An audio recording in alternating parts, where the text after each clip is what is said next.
In the north of Tanzania, towering mountains line a dramatic valley. Its walls carved by shifts in the Earth's surface long ago.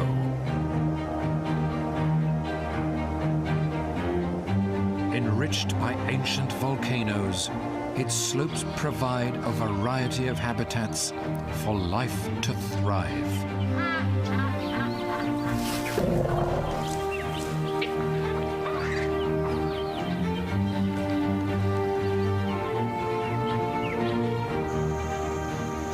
And its great centerpiece holds water through even the driest of times. This is Lake Manyara National Park.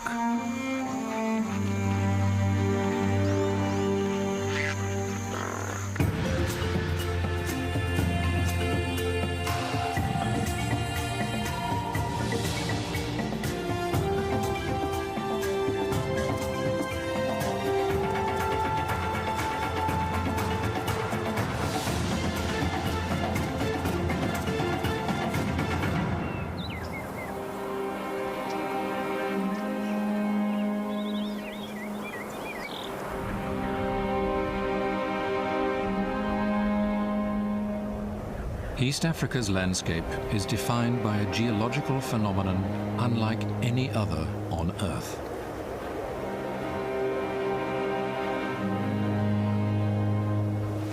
"30 million years ago, an upwelling of molten rock beneath the Earth's crust caused the planet's surface to begin to shift, tearing continental Africa apart. Over the eons, as the tectonic plates split, the land has fractured along two fault zones to form towering mountains and sunken valleys that stretch over 3,700 miles. Known as the Great Rift Valley, this geological scar is so immense it can be seen from space. Molten lava once burst to the surface of this rift through volcanoes lining the fault zones. And the rift is still active. Where the Earth erupts, a caustic environment supports only the most specialized of species. But where eruptions have long since ceased, ash that once spewed across the land now provides some of the continent's most fertile soils. This rich earth lines the slopes of Lake Manyara National Park.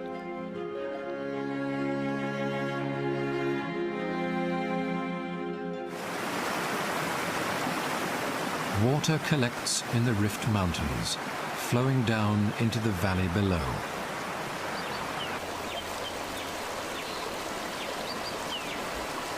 On its descent, it nurtures diverse habitats, from forest and woodland savanna to grasslands and marshes. Eventually, it flows into a great lake in the valley floor.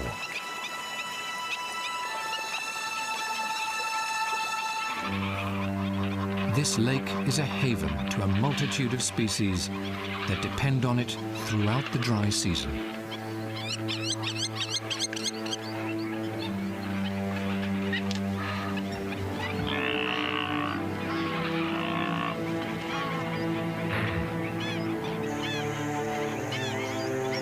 Beyond its banks, the valley provides for life as well.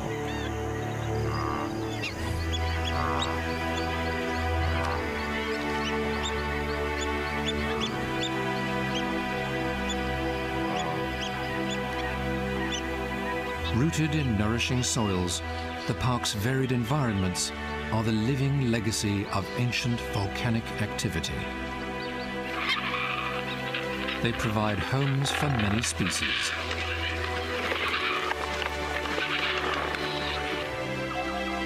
Some specialized to a particular niche.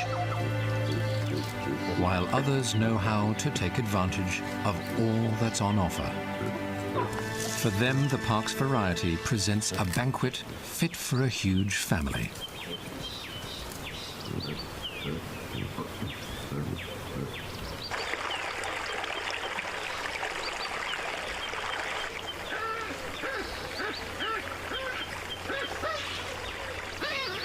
It's morning in Lake Manyara National Park. A troop of olive baboons gathers in the valley's foothills before embarking on its daily journey.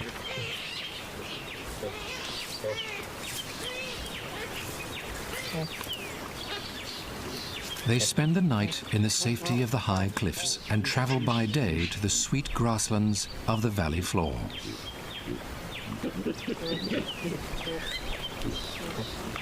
The troop numbers 60 strong, and it's growing.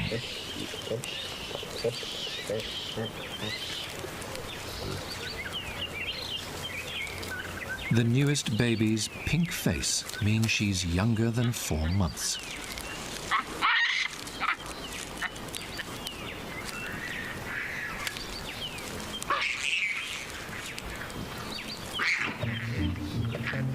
And she's already developed the strength and coordination to climb.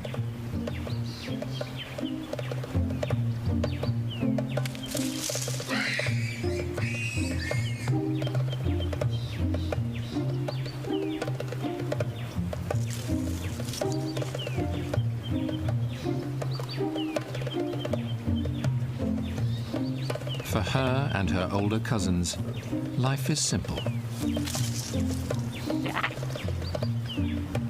While they play, their seniors engage in their favorite pastime: grooming.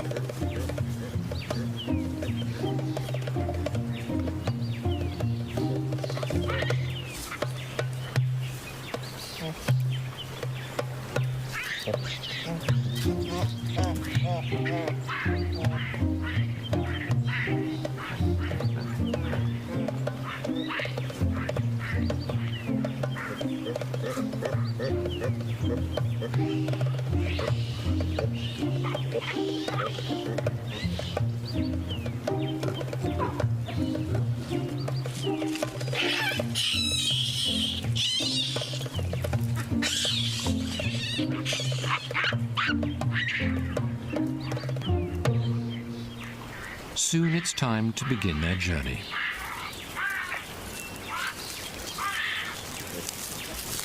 Babies cling to their mothers' bellies for at least 6 weeks.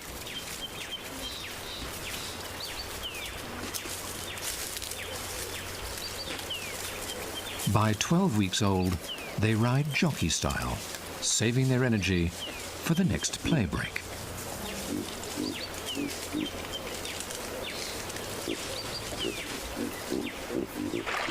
There's time to steal a quick drink.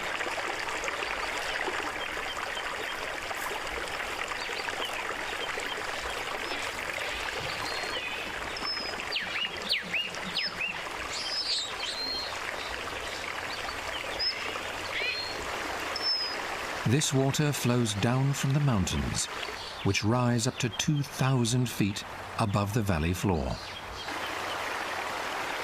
Now, in the height of the dry season, it's crucial to life in the park, fueling growth through the toughest times.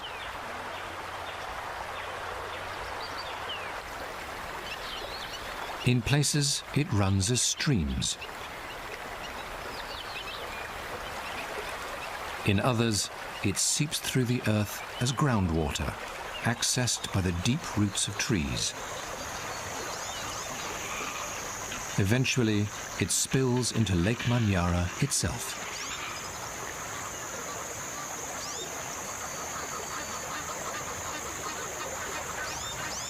The foothills are the first to receive the mountain runoff. And here, vegetation grows green and dense.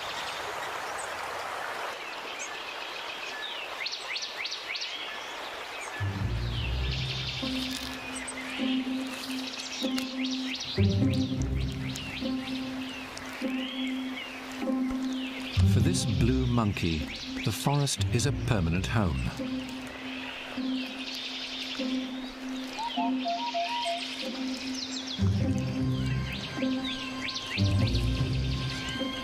When he's old enough, he'll challenge for control of a harem of females. For now, he lives alone, moving between the territories of other blue monkeys.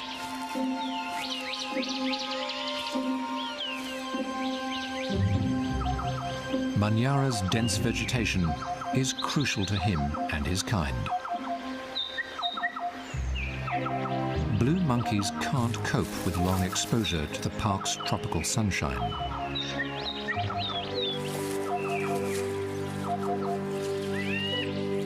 Luckily for him, the forests offer plenty of shade. And food, too. He gets almost 2/3 of his forage from only 10 plant species, all of which are provided in a small home range in the dense forest.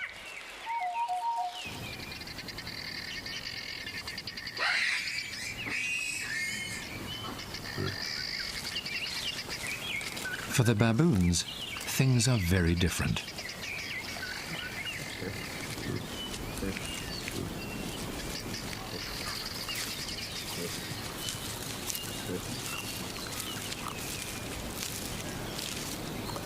They have incredibly varied diets, eating virtually all the edible plants in their travels through Manyara's different habitats. And they've found one of their favorite foods. The appropriately named sausage tree grows enormous fruit.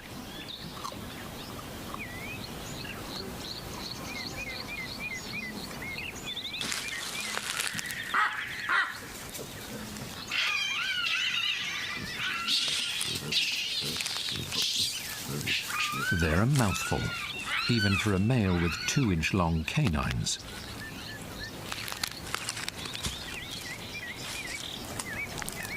These razor-sharp teeth also play a crucial role in battles for power and provide important defense against the baboon's predators, as do the troop's numbers.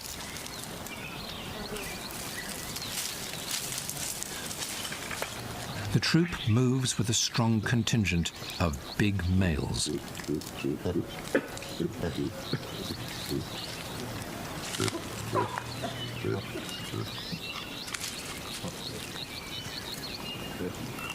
They band together to protect their kin.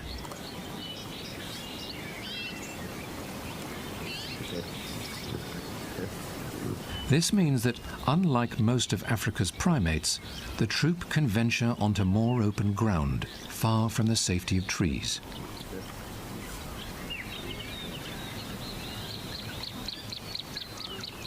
But the baboons must be wary at all times.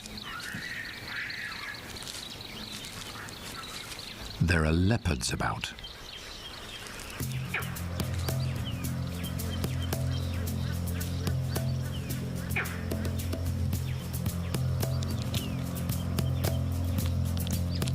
This big male's territory covers the border between Manyara's forest and savanna.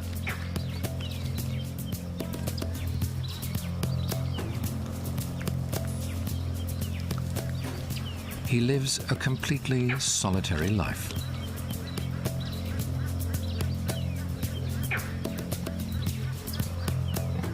But his range overlaps with those of numerous females.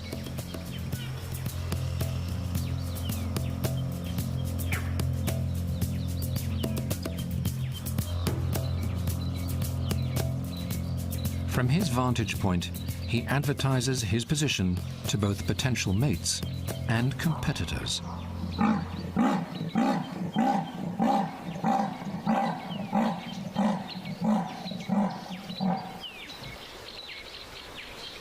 For him, the tree is a resting place, lookout point, and stage for making his presence known.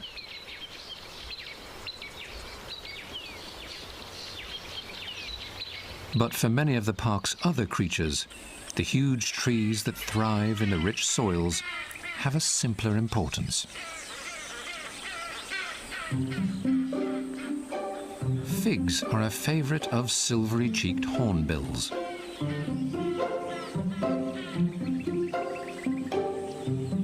This male and female pair wanders the treetops together in search of fruit.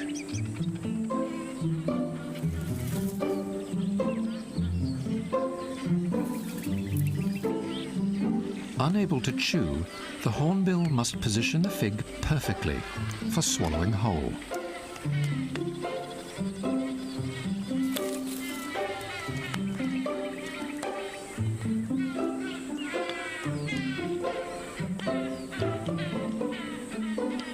And it's easier said than done.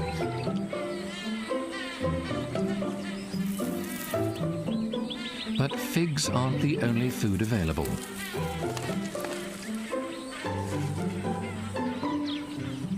Like many birds, the hornbills will eat insects. And these are abundant in Lake Manyara National Park.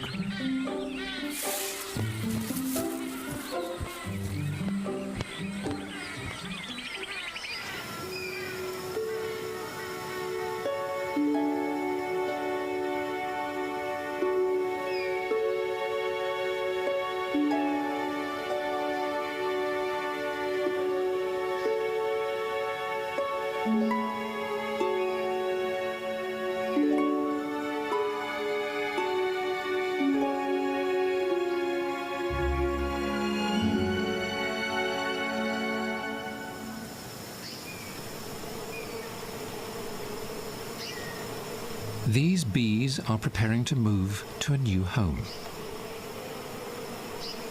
They've left their hive with their queen and cluster in a nearby acacia tree, awaiting the return of scouts. When a suitable new home has been found, the scouts will give the colony directions in the form of an intricate dance. In their old home, worker bees left behind will raise a new queen, allowing reproduction to happen in the old hive while a new one is created.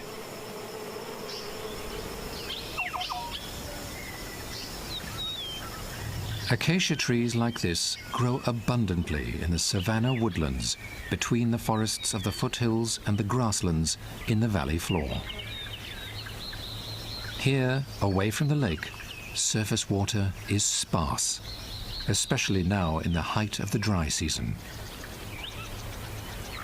But the acacia's deep roots give them access to groundwater. These trees are a favorite of another of the park's primates.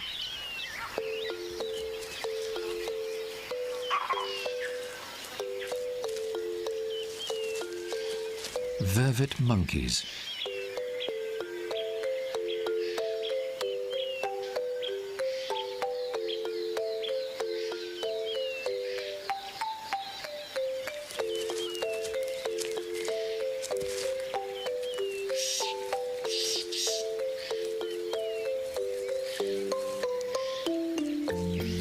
These youngsters are remarkably adept at avoiding injury amongst the thorns.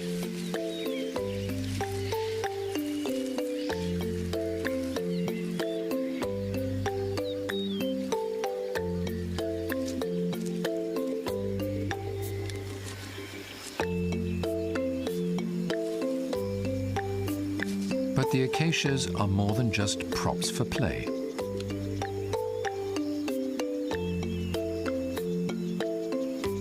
They produce new leaves and flowers during the dry season, fodder for the monkeys. Like the baboons, vervets are opportunistic omnivores, and they eat a range of foods.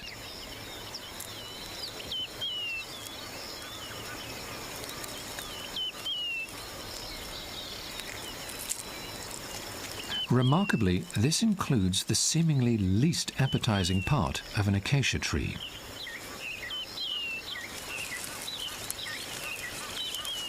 Its thorns.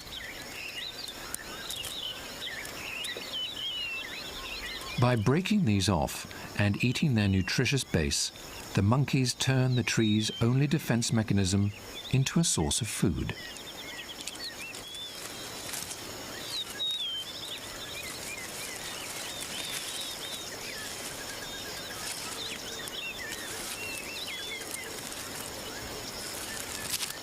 The troop's youngest baby will rely entirely on its mother for comfort and protection until it's 3 months old.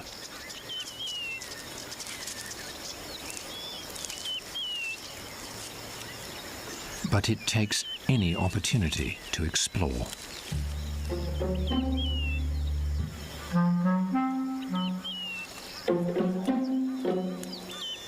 By 6 months old, it will be largely independent.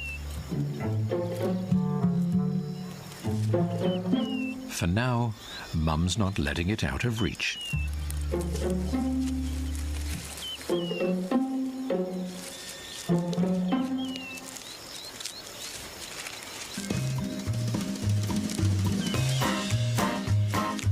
Its older cousins engage in some roughhousing in the open.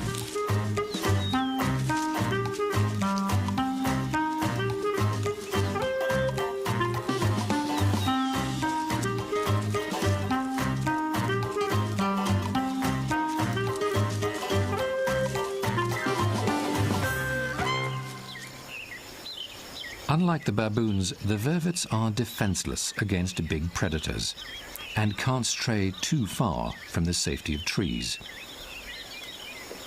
They keep many eyes on the lookout.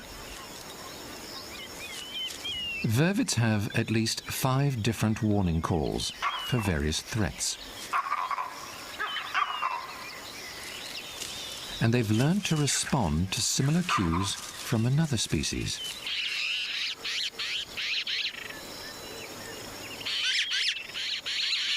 A superb starling gives different calls for terrestrial and air predators to warn its own species. By learning to respond to the bird's calls, the monkeys gain extra sentries.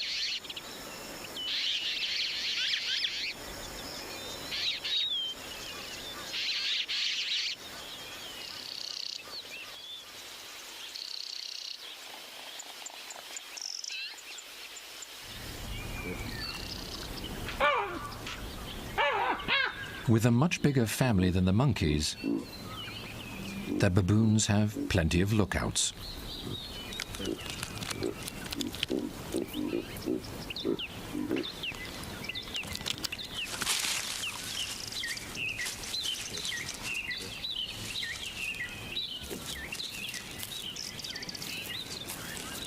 Deep into the savannah, the troop is more than halfway on its journey. They too take full advantage of all the acacias have to offer. The youngsters devour pods, leaves, and flowers alike.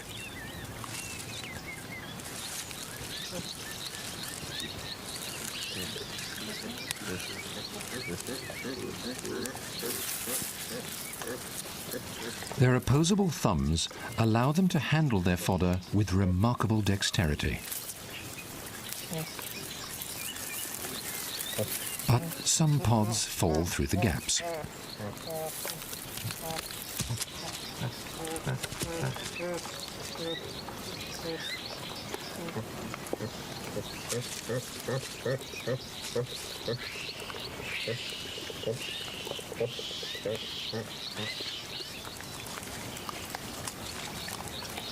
Their inclusive diet means the baboons have plenty of options for a satisfying snack.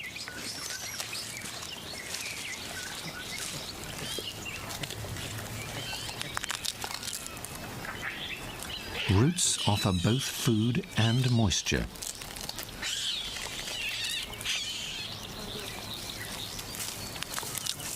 And experience has taught the adults which part of each plant offers most in the way of sustenance.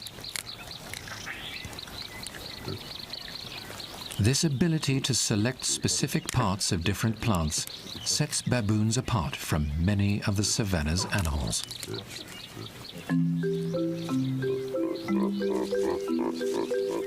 While the troop feeds, there is time for a midday grooming session.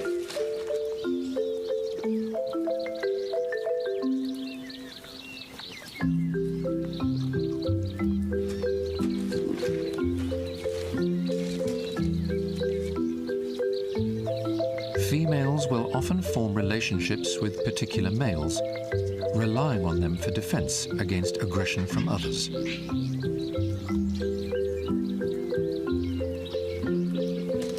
Grooming is an important part of cementing these relationships.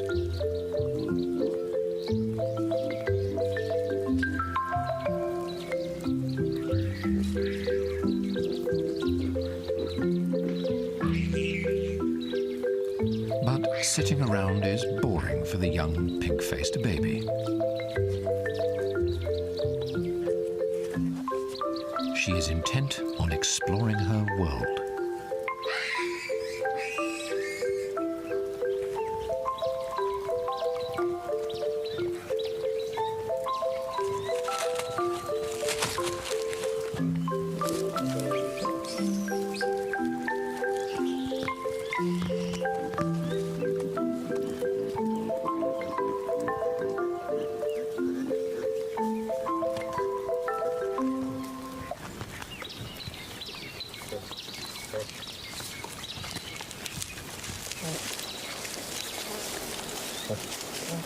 Eventually, the troop moves off on the final leg of its journey.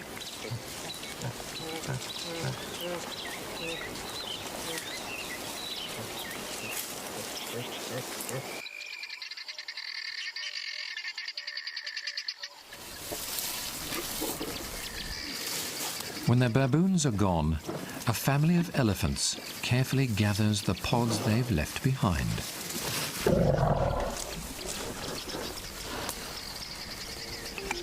At this dry time of year, Manyara's elephants separate into small groups to make the most of available resources. Nursing mothers are especially pressed to find enough nutrition.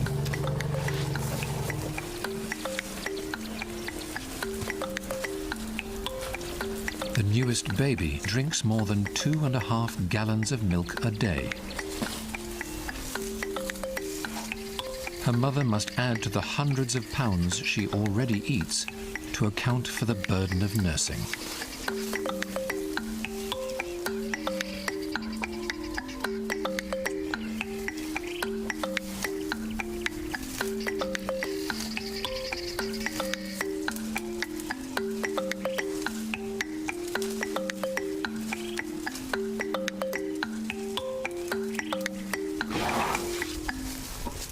Like the baboons, elephants have incredibly varied diets, and the young mother will chomp through everything on offer. The savanna's combination of dry grass and woody vegetation provides the browsing elephants with lots of options.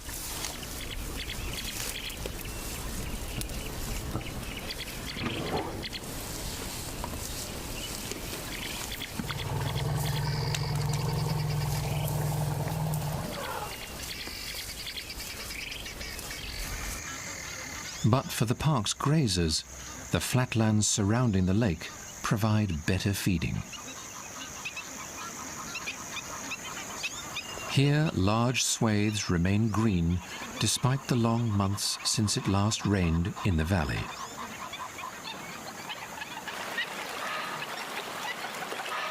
The lushest of all are broad marshlands at the lake's edge, where groundwater bubbles to the surface in springs.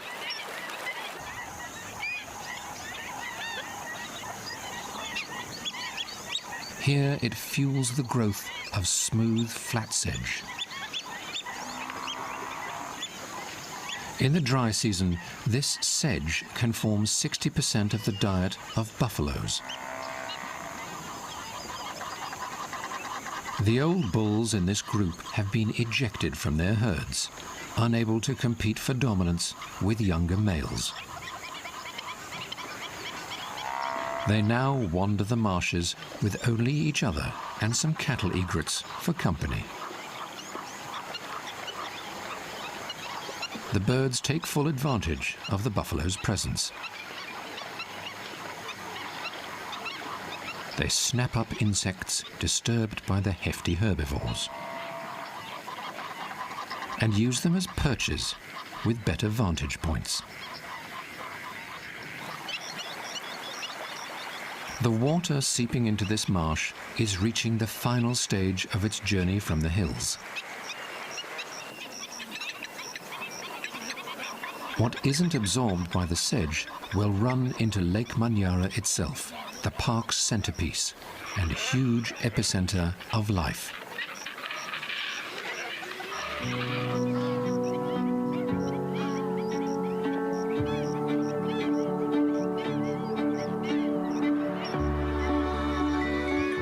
It's home to many of the 400 species of bird found in the park. They flock to Manyara from far and wide to feed and to breed.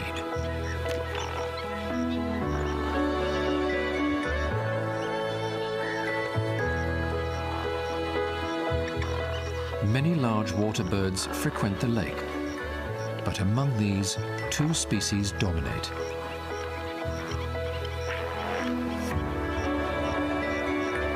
At 24 pounds, the great white pelican is the biggest of the lake's birds. To lift their bulk, these huge birds have wingspans of more than 11 feet.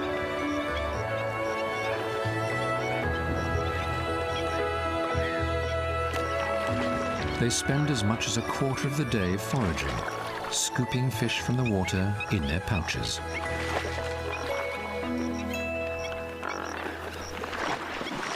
These birds are known for their cooperation, working together to herd fish into the shallows for easy pickings.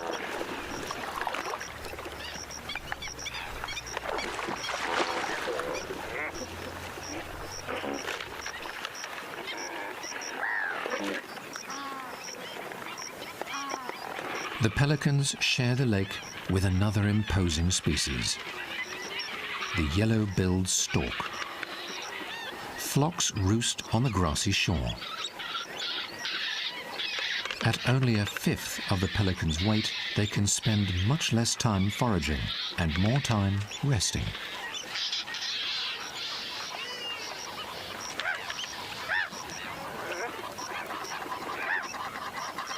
As they stride through the shallows, the storks stir the mud of the lakebed, disturbing their prey.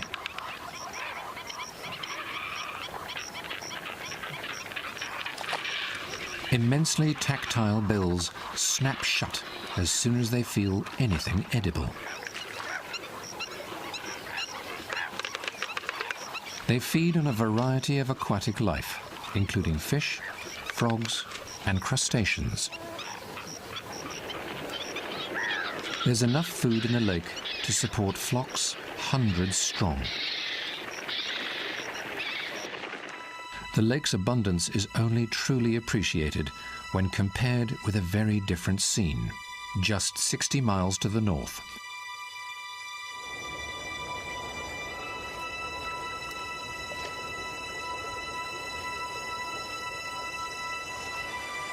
Lake Natron.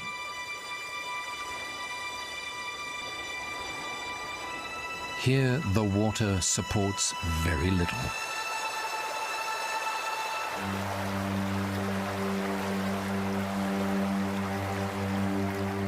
Like Lake Manyara, the water flows into Natron from the surrounding highlands.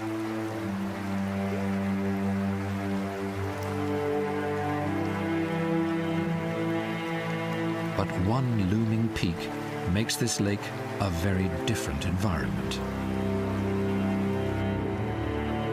Oldoinyo Lengai. Towering over 7,200 feet above the plains, this active volcano is known to the local Maasai people as the Mountain of the Gods. In the last 100 years, it has erupted 15 times, spreading volcanic chemicals over the surrounding soils.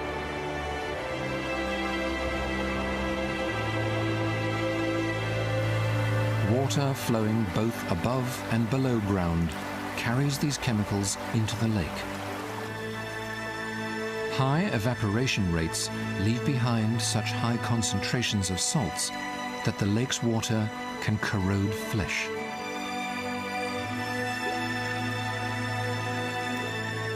Now, in the height of the dry season, broad, barren mudflats surround the receding caustic waters of Lake Natron. Very little lives in this extreme and unforgiving land. With a fantastic exception.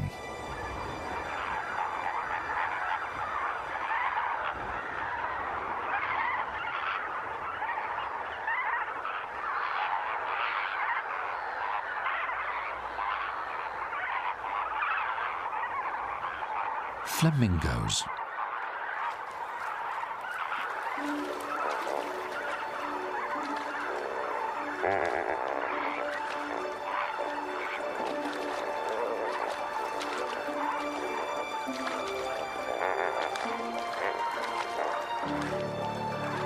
There are between 1.5 and 2.5 million of these birds in East Africa. And most of them hatch on the mud islands of Lake Natron. Terrestrial predators can't wade through the corrosive water to reach the flamingos' nests.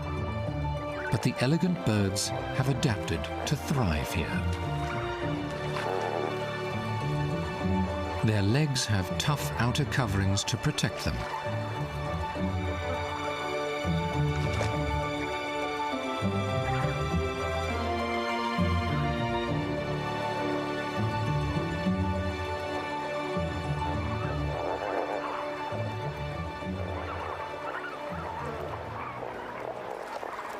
Flamingos feed on microscopic algae, filtering it from the water.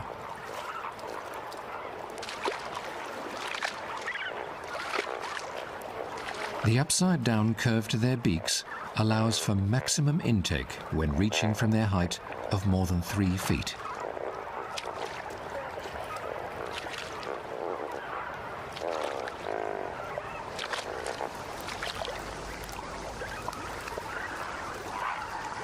In places, the lake's corrosive water bubbles up from beneath the earth at extremely high temperatures.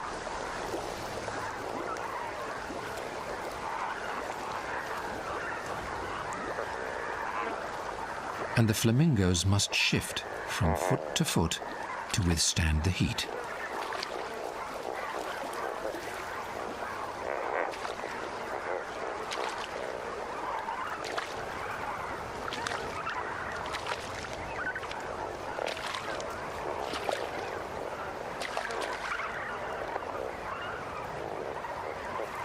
The huge flock will feed for up to 12.5 hours in a day to get all it needs.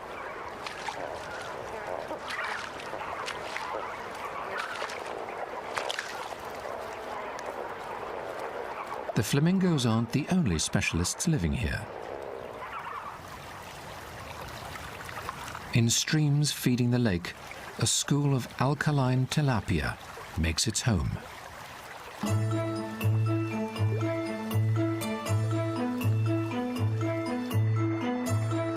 They are specially adapted to survive in the oxygen-deprived caustic waters.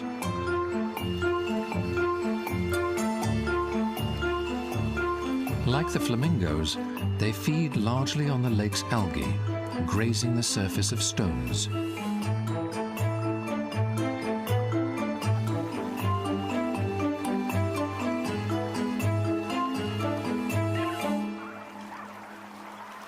These two very different creatures thrive where few others can survive, succeeding through their specialization.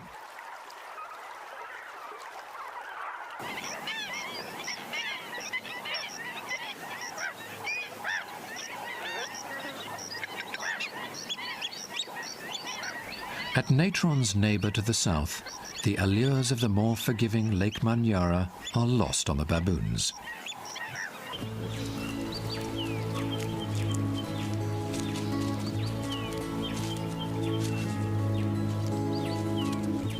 They've been on the move all morning, and they're reaching their destination.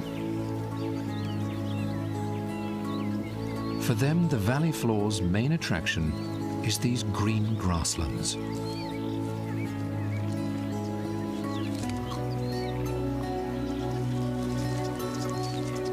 Despite their varied diets, grass can make up more than half of their food. And these long blades hold a remarkable treat for the troop. Spider webs. There is no definite explanation for this choice of food. The baboons could be relishing anything caught in the webs rather than the silk itself.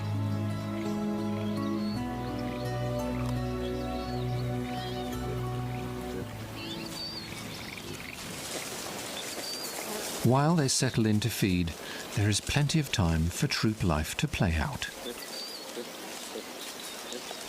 And of course, this involves some grooming. But not all is completely peaceful. A show of aggression helps reinforce rank between males. Might is right in baboon society. While the males fight for dominance, the young female baby inherits her mother's rank, which she will keep for life.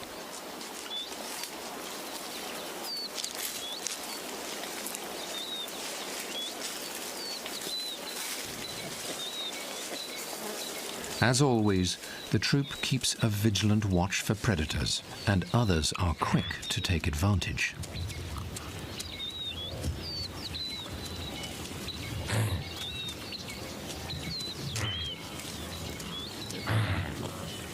With more eyes on the lookout, the wildebeest and zebra join the baboons.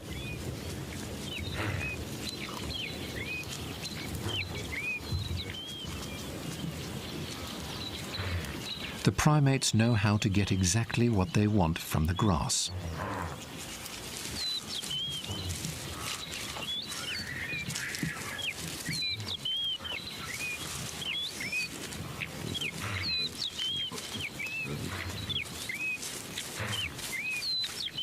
The zebra make up for their lack of opposable thumbs with delicate lips that efficiently pluck even the shortest blades. Zebra are adapted to subsist on a variety of grass types, whereas the wildebeest rely on short, tender growth. Both of these grazers take advantage of their baboon's company while it lasts. Come nightfall, the troop will be vulnerable here. Once they've eaten their fill, they begin their return journey to the safe high ground of the valley's steep walls.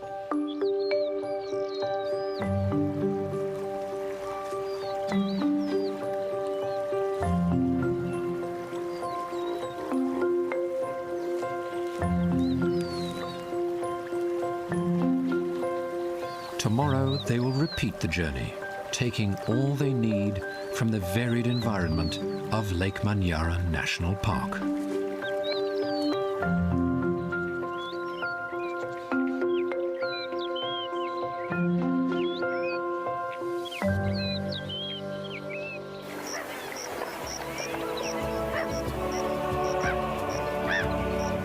Lake Manyara's lush valley is the living legacy of past violent upheavals.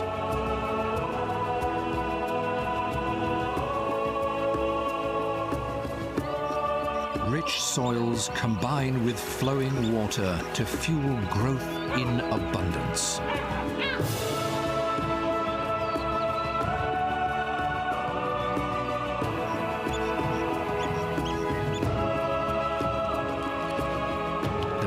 creatures that live here find food and shelter in plenty.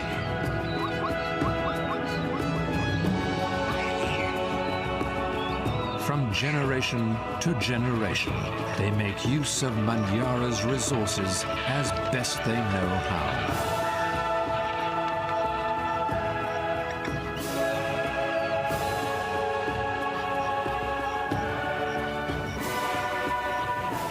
Filling each niche from its foothill forests to the watery haven of its great lake.